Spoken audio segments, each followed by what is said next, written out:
It came to light for y'all that this dude wanted me dead way before I came to YouTube. I'm not the type of dude that you can come up on like Bro, listen. We out here what kind of content You're not gonna tell me what to do. You can't come up on me. Bro, listen. If you come up on me, I'm gonna knock you the fuck out. That's what I say. That's what I say. That's what I say. No, bro. Gene Deal was reportedly attacked by fans loyal to Scene Comms after publicly speaking out against him. And now Katt Williams is said to be stepping in to support and defend Gene. According to various claims, this allegedly isn't the first time Gene or Katt have faced intimidation for refusing to stay quiet, with Gene once again reportedly dealing with targeted harassment over his outspoken criticism. What did I do? What did you do to him first inside the courtroom? Lady. What did you do to Mr. Gene Deal inside the courtroom right before my eyes? And why did I have to get in your face like this and tell you to step back from him? Why did I have to stand in front of Mr. Deal behind me and tell you to back up off of him? Because it was two men handling business. And then what happened? But what happened? That's for me to know. But what did you do? So why are you not telling the truth? My name is Candor. I'm transparent. I'm true. Candor. But you didn't have the same energy with him when he came outside either. When he came outside, he left. Man, get out of here. He left. He left, yo. What are you talking about? What he look like telling somebody to whoop my ass? He didn't tell him that. He wanted me in the dirt and was trying to rock me to sleep. He knew where I was at. Roger Bonds, a former security guard for Scene Comms, alleged that Diddy instructed his security team to attack Gene Deal whenever they encountered him, claiming the threats were far more serious than simple intimidation. Gene Deal has also reportedly spoken about the situation himself, saying in a recent video that he has been moving cautiously and avoiding certain locations because he fears for his safety. He further alleged that Diddy sent street associates after him with orders to assault him wherever they found him. It came to light for y'all that this dude wanted me dead way before I came to YouTube. Because I was having meetings with serious dudes in the street. And he refused to sit down. So what did he do? He tell his security team. He didn't tell the NYPD officers. He didn't tell the Department of Correction officers. He didn't tell none of the parole officers or anybody he had working for him that was officers. He told street dudes who had did dirt in the street. When y'all see Gene, y'all do him dirty. Y'all beat him up. He ain't tell him to beat me up. What I look like getting beat up? What a grown man look like somebody smacking him around, hitting him and all this shit like that. I ain't taking no ass whooping. I ain't took an ass whooping since the fucking doctor spanked me on my fucking ass. I ain't took an ass whooping since my mama and my daddy. When they stopped taking it, I guess I'm got amnesia. I don't know what an ass whooping look like or feel like. Some believe the situation may go beyond simple harassment, with allegations suggesting that Scene Comms is trying to send a broader message through intimidation aimed at Gene Deal. Despite the reported threats, Gene has publicly stated that he is not afraid and knows how to defend himself. He also made it clear that he refuses to stay silent or back down, warning that if Diddy wants conflict, he is prepared to respond accordingly. He say, yo, you got questions to answer. For who? I said, if you want me to answer questions, do interview. I got a booking number, then you do interview. I answer any of your questions. I ain't got no problem of answering anything that you want to know. All you got to do is pay my fee and I'll be there. He said, well, you ain't going to tell me how to get the contact. And as soon as he said that, and he came like he was coming close to me, I took it back to 92. Wu-Tang. Protect your neck. And that's all I'm gonna say. I took it back to that. I took it back to 1992 Wu-Tang. Protect your neck. And he know what I'm talking about. Then when I did that, then next thing you know, a girl came, the guard started coming and stuff like that, and he told the guards, yo, watch the camera. He hit me. That's what he said to the guard. So one guard was like this. One guard got in front of me and I moved. He said, yo, Gene. He said, yo, Gene, because he know me. He said, yo, Gene, you could just knock me down, bro. Just take a couple of days and get up out of here. And so I was leaving. So he ran and got his camera, and then somebody called my name. He called my name like that. I turned around and I just said to him, I said, yo, bro, I'm not that dude that you could just run up on.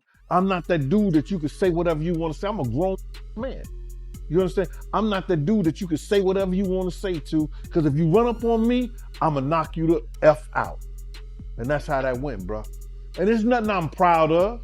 You understand? But you don't talk to grown men. I don't care what kind of YouTube show you got. I don't care what kind of, you want to go viral, you want to do this and you want to do that. You conduct yourself as a gentleman. You want to call yourself a reporter. You don't see all the reporters who went to school. You don't see all the reporters who got their degrees, who got, who worked up the ladder to become who they are, yelling and screaming and cursing and saying all kind of crazy shit to people. You don't see that. But if that's what you choose to do, you choose to do that, bro. Gene Deal reportedly believed for years that this situation was inevitable, with claims that scene comms had been pressuring him to remain silent while people connected to Diddy allegedly contacted Gene and urged him to stop revealing sensitive information. Supporters of these allegations argue that the warnings were far from harmless, pointing to what they describe as a long pattern of intimidation and retaliation within the industry.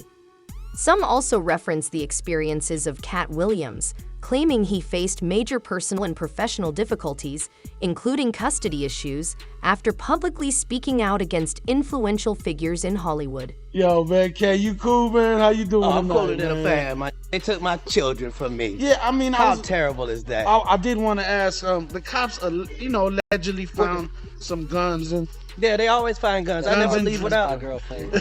I'm on the middle of an interview, sir. Sorry about it. They found guns and drugs now. Drugs? That's what it was reported. Sir, you can look at my paperwork. There was no drugs. Weed is not a drug. Yeah. I mean, do you think that's safe for kids to be around guns and stuff like that? I mean, I'm just curious. How do you keep this kid safe without guns? They were in a lockbox that the police broke. Oh, okay, yeah. I'm saying, if the police come in and raid my place and break into my gun boxes, you're gonna find guns, but these aren't, well, I'm not in a gang. What difference does it make? Now, you were actually stopped for this and let go because you have a license for it, No, right? This is their 9th time coming to my house. The problem was this time they came to my office and took my kids from an office, not from my house, from an office. So now when I can't have my kids at my office, that's an issue. I must be the most terrible black dude. Katt Williams has reportedly faced serious safety concerns since the early 2000s, with some claims suggesting the threats against him became so intense that he would even sleep while wearing a Kevlar vest for protection. Katt was still wearing Kevlar to bed. I would get in bed with him at night and he would have Kevlar on. In bed. According to Roger Bonds, Scene Comms has allegedly been targeting Gene Deal since as far back as 2008. Gene reportedly began speaking publicly about Diddy years before any federal investigation surfaced, claiming he witnessed troubling behavior involving women and the alleged exploitation of people within the industry. Sources say these experiences ultimately led Gene to distance himself from Diddy. According to the claims, Diddy allegedly saw Gene as a major threat because of the knowledge he possessed and the fact that he continued speaking out over the years. But he was like, yo, if y'all see Gene, I'm telling y'all, man, somebody better punch him in the face. Somebody better do something to him, man. He out here doing this, that, and we'd be like, all right. Okay, so when was this? Because was Gene doing interviews at this point? Yeah, we talking like 2008, 2009. Gene was spreading the word. You know, Gene was always bad-mouthing Gene. Wait, hold on. Vlad TV started in 2008, 2009. YouTube was really early. No, he wasn't doing YouTube and stuff. He was going around talking a lot of shit. And we all from Harlem. So he was just talking a lot of shit. And it's a small, Harlem is small. So what was Gene Deal saying during that time? What did you hear? He basically was talking about Puff and woman that was going on with him and Kim. Puff being gay, you know, with him and Usher, shit like that. He was talking the same shit that he's talking now on a major scale, but he was spreading it around Harlem. Okay. So it was basically a thing where, yo, if y'all see that, man, I'm telling y'all better hear he got hands put on him, this, that, and the other. But we seen him. Tisa Tells claimed that another creator reporting on scene comms was allegedly attacked by Diddy supporters outside the courthouse. She also alleged that some of the same individuals threatened her directly, warning that Diddy would eventually retaliate against her as well. According to Tissa, the incident reportedly unfolded in front of police officers, whom she accused of failing to step in or stop the alleged harassment. Dog will holler. A hit dog will holler. A hit dog will holler. So listen, let me just tell you something, right? Because this is an interesting point that Lovely T actually point up. All the people with money, power, influences, Diddy's equal. They refuse to come and support this man because they know something was wrong. But there are a million broke, dusty, desperate, bitch-ass men out here trying to bully women. It was a travesty. It was an all-out circus. Everybody, including myself, are running to safety. I've got a question for you, Tisa Tells, and everyone's going to want to know this. You're in a car right now. You had to leave the courthouse. Why? I had to leave the courthouse because Diddy's supporters were out of control. The first time I ran and did my live, of course, I had 2 armed security guys. Everyone told me, the people in the courthouse is like, make sure you have security. There's a lot of weird stuff going on. It wasn't just me, but I'll tell you what I experienced. Diddy's supporters surrounding me, threatening me, saying that they were going to hurt me. It was a serious situation. It got so bad and there was so much chaos and violence that they actually had to lock the courtroom down and force the Diddy supporters across the street. It was something myself, the news media, mainstream media, new media have never seen in their lives. The level, and again, the jurors, I hope to God they know how to sleep at night. Because again, I'm sure they did their duty. But when all that chaos was happening, as I was being threatened and ushered out by armed security people, I thought, this is what the jury did. They sent a signal that it is okay to use violence. It's okay to drug people up. It's okay to live a life of debauchery. It's okay to do whatever you want. Because guess what? If you work hard enough and you have enough money and enough delusional fans and you have ingrained yourself in culture enough that you can do whatever you want. And 12 of your peers will look the other way. Again, this jury was shocking. Tisa Tells, when you say that Sean Combs supporters threatened you, what were they saying? They were saying, you B, you effing B, we're going to kill you, you effing B. Apparently I work for the feds. You're a plant. You made this all up because of you. Again, they're not too smart. Tisa Tells and Gene Deal are not the only names being linked to these allegations, as some supporters of the narrative have also mentioned Jamie Foxx, claiming he was allegedly poisoned by scene comms last year and later targeted again after speaking publicly. Those promoting the theory question whether it is simply a coincidence that individuals who reportedly clash with Diddy later face harassment or attacks. They also allege that Jamie Foxx required stitches following an alleged confrontation with one of Diddy's supporters. Actor Jamie Foxx was injured during an altercation at a Beverly Hills restaurant. Foxx is speaking out about the incident, which is being investigated by police. It comes just days after the Oscar winner revealed for the first time that a brain bleed caused him to suffer a stroke last year. Here's ABC's Phil Lipoff.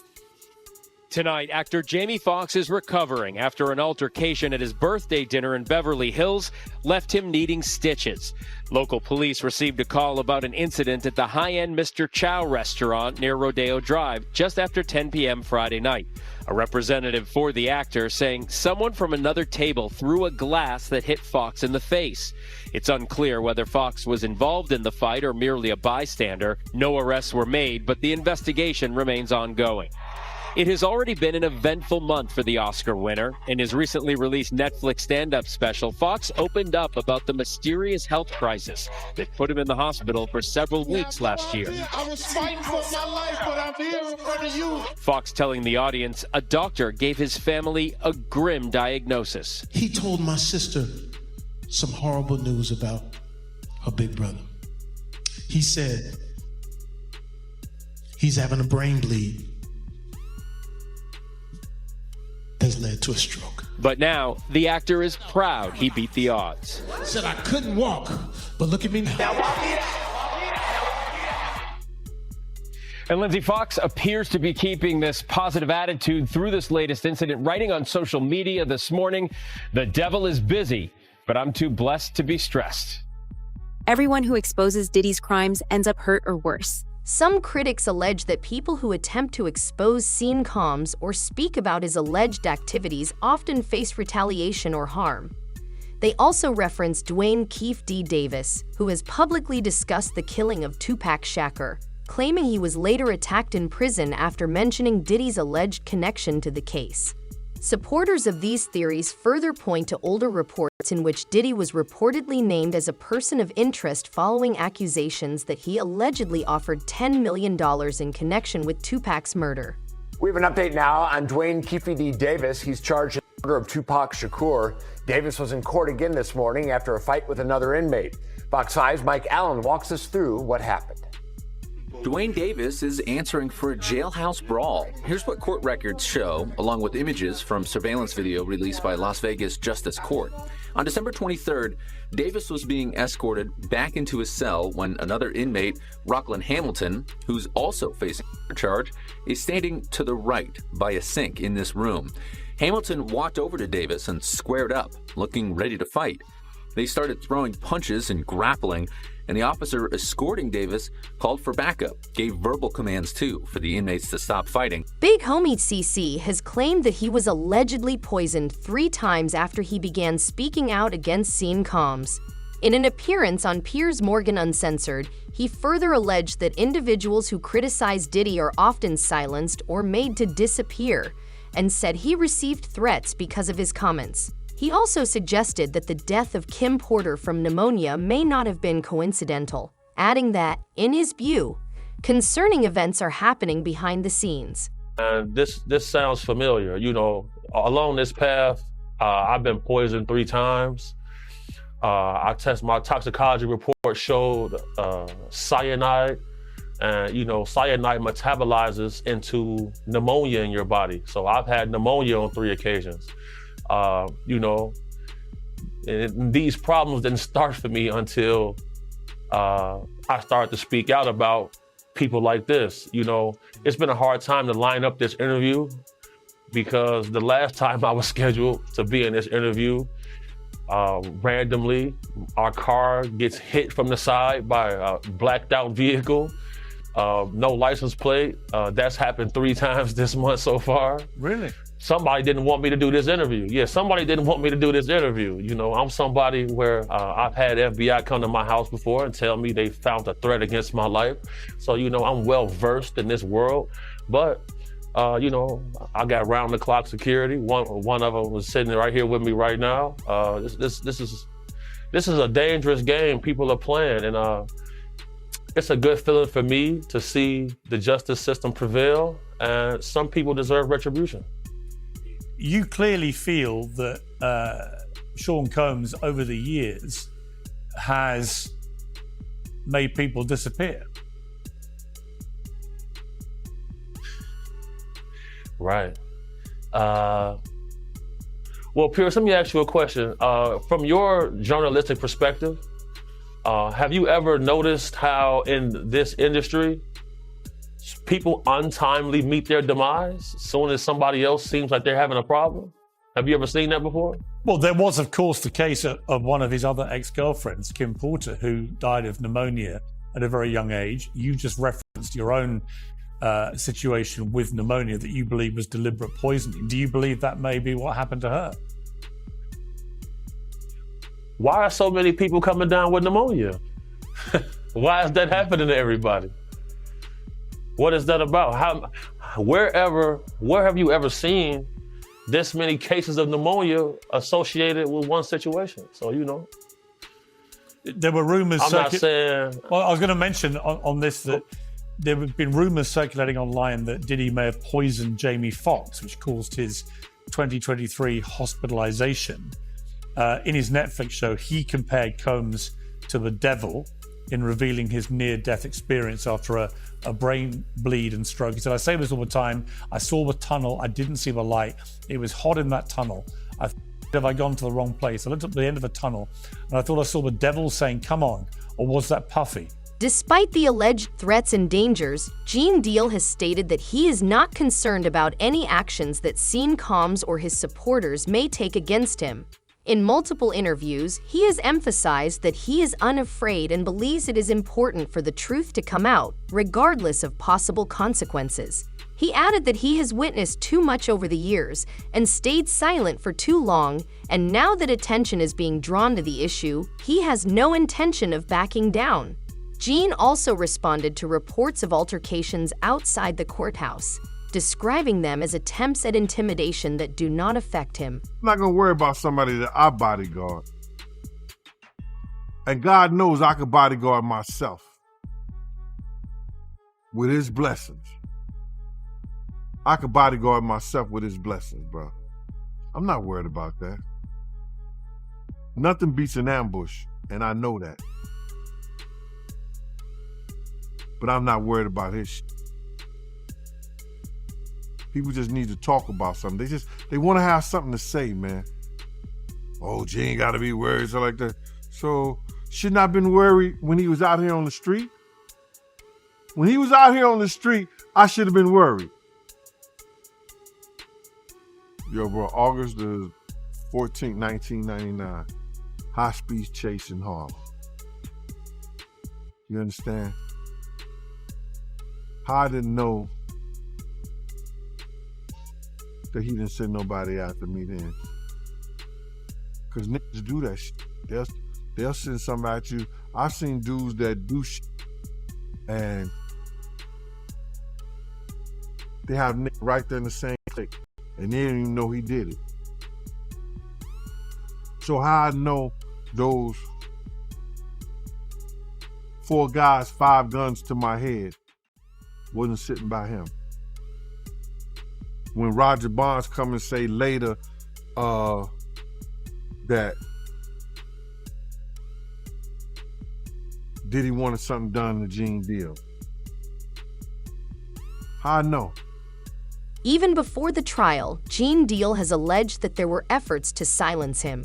He claims he received calls from individuals close to Sean Combs while Diddy was in prison, with messages implying that Diddy was willing to pay for his silence or secure it by other means. Gene has stated that he is a grown man who worked with Diddy for over a decade and says he understands what he believes Diddy is capable of based on his experiences. I seen that Diddy tried to silence you or tried to get you to stop talking about it. This is relayed to me by Kirk Burrows. This guy is like this with Diddy. You seen him on Drink Champs with him. You seen him walking the streets in Miami with him, the whole 9 yards. So I'm saying to him, what does he want to talk to me for? He ain't got nothing to say to me. He said, yo, Gene, he said enough is enough. You know what I'm saying? Enough is enough to what? And I told Kirk Burrows, I said, yo, if he wanted, I said, he don't want to talk to me for himself. He wanted to talk to me for Diddy. And I ain't got nothing to say to him. He ain't said enough is enough to Wolf Mother when he cursed out and told her all kinds of shit. Did he say enough to Big's mother? What do you mean enough is enough? And that's how that conversation went. How did you feel about it after you were done? I felt that, like, because they must have got at Kirk Burrows, because Kirk called me with the bullshit. Yo, you got to fix that. You know this. Man, God, excuse me. Listen here, bro. I don't care nothing about none of these industry cats and what they do and how they do it. That's their business. You understand? I don't tell a man how to screw his wife and how to spend his money. You don't tell me what I got to do with my time. Point blank. Do you feel like at some point Diddy could try to come after you or do something? You know, being that he's went after a lot of people. He's did a lot of stuff. What happens with exposures? You make yourself vulnerable to all kinds of attacks, seen and unseen. What happened to my friend? When he passed away, there was $250,000 on my head and $150,000 on his.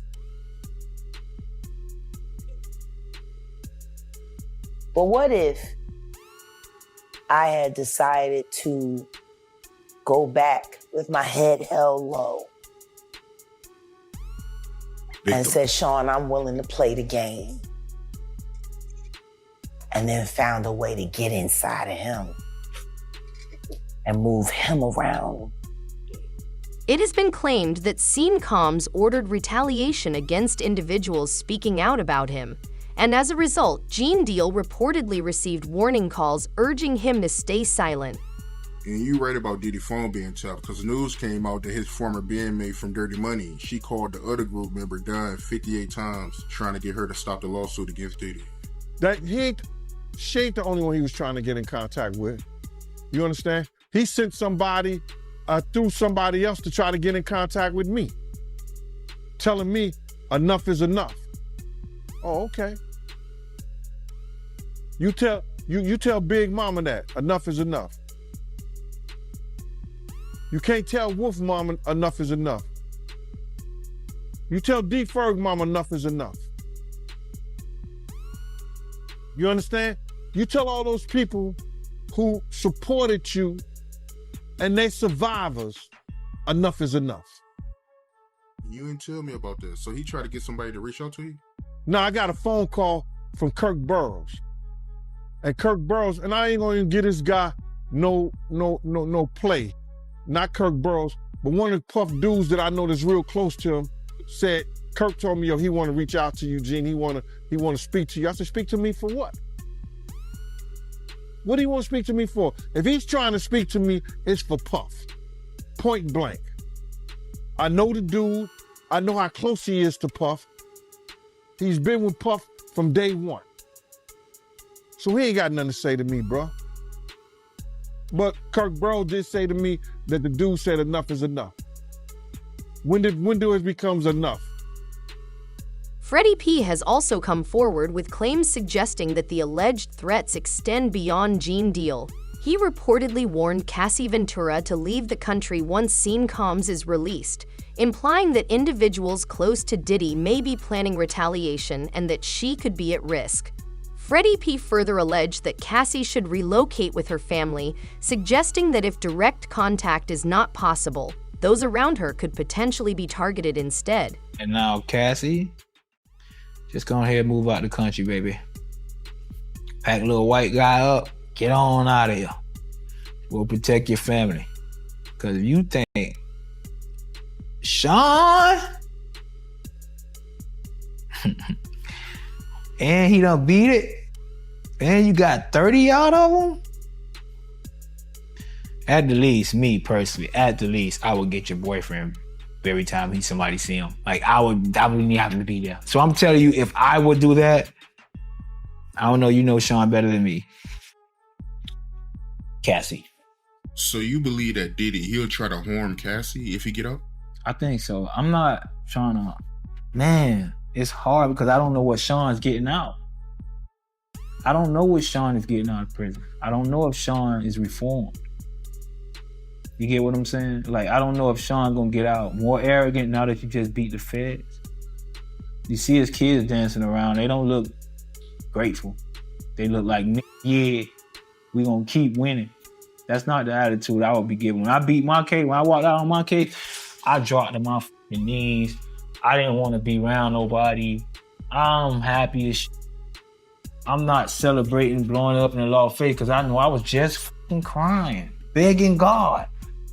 Nobody was in there with me. I was begging him. So how I look like to get out here and act like some macho hero, like I wasn't just being a little bitch on my knees for my father to save me when nobody else would. So I don't know what P. Diddy getting out.